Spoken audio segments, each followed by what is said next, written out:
और चलिए सीधे रुक करते हैं बंगाल का। बंगाल की बिसात में चुनाव प्रचार करने के लिए मुख्यमंत्री योगी आदित्यनाथ चंद्रकोड़ा में पहुंचे, वहां पर संबोधित कर रहे हैं। यहाँ के नौजवान के मुंह से, हर बुजुर्ग के मुंह से, हर माता और बहन के मुंह से जय श्री राम का नारा इस समय सुनता हो। यही तो राम की महत्ता है।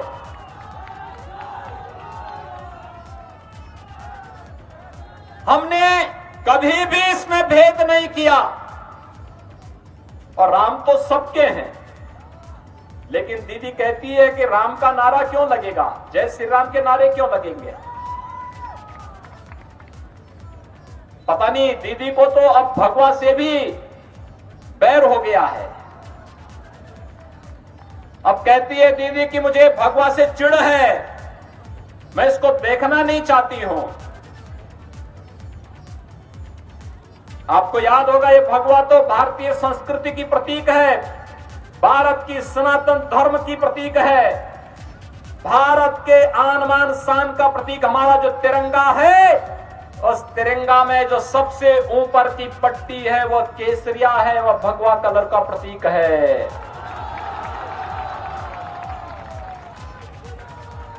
यही बंगाल की धरती है, रामकृष्ण परमहंस और स्वामी विवेकानंद की धरती है। स्वामी प्रणवानंद ने इसी धरती से उद्घोष करके भारत के सनातन हिंदू धर्म की रक्षा का आह्वान प्रत्येक भारतवासी से किया था। और भाइयों बहनों, यही बंगाल की धरती है। आज ममता दीदी पहले जय श्री राम पे रोक लगाती है, फिर भगवा कपड़े से चिढ़ती है, और अब तो कहती है कि दुर्गा पूजा भी नहीं होने देंगे। मुझे याद है 2 वर्ष पहले उन्होंने दुर्गा पूजा को रोकने का प्रयास किया था। उत्तर प्रदेश में भी एक साथ दुर्गा पूजा की अष्टमी की तिथि और मुहर्रम की तिथि पड़ी थी। उत्तर प्रदेश में मैंने इस बारे में कहा था, मैंने कहा दुर्गा पूजा होगी और दुर्गा पूजा को रोकेंगे नहीं। जगह जगह दुर्गा जी के पंडाल लगाए गए, पूजा हर जगह हुई थी। और फिर कोलकाता हाई कोर्ट को कहना पड़ा था कि अगर उत्तर प्रदेश में दुर्गा पूजा हो सकती है तो बंगाल में क्यों नहीं हो सकती है।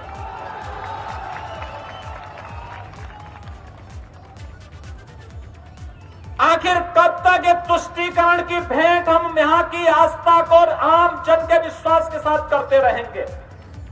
और यही तो तृणमूल कांग्रेस कर रही है। भाइयों बहनों, बंगाल की धरती पर पैदा हुए थे डॉक्टर श्यामा प्रसाद मुखर्जी। डॉक्टर श्यामा प्रसाद मुखर्जी सबसे कम उम्र विश्वविद्यालय के वाइस चांसलर बने थे और उन्होंने अंग्रेजों की उस कुटिलता को बेनकाब किया था जिसमें बांग्लादेश बनाते समय हिंदू बाहुल्य क्षेत्रों को भी बांग्लादेश में मिलाने की जो कांग्रेस की कुत्सित चेष्टा थी, उसको बेनकाब करने का काम किया था डॉक्टर श्यामा प्रसाद मुखर्जी ने। ये मेदिनीपुर और तमाम अन्य क्षेत्र ऐसे थे जिसको उस समय एक साजिश के तहत बाहर करने का प्रयास हो रहा था। लेकिन भाइयों बहनों, जब कश्मीर के अंदर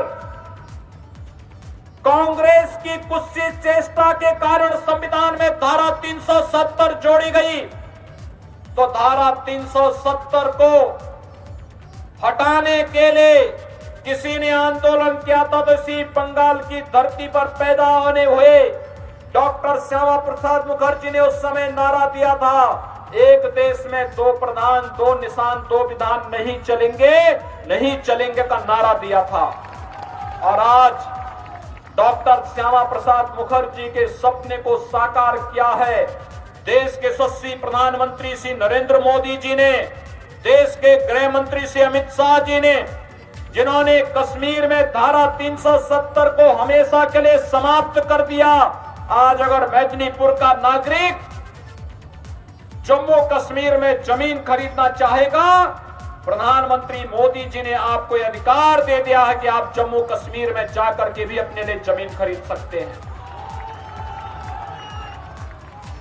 हमारे लिए एक भारत श्रेष्ठ भारत और भारत का प्रत्येक नागरिक भारत माता का सपूत है। हम उसके साथ कोई भेदभाव नहीं कर सकते हैं, कोई भेदभाव नहीं कर सकते हैं। 500 वर्षों से कांग्रेस की कुटिल नीति के कारण अयोध्या में राम मंदिर के लिए हिंदू जनमानस जिस आस के साथ संघर्ष करता था, उसको कांग्रेस और उसके सहयोगी दल पूरा नहीं होने देते थे।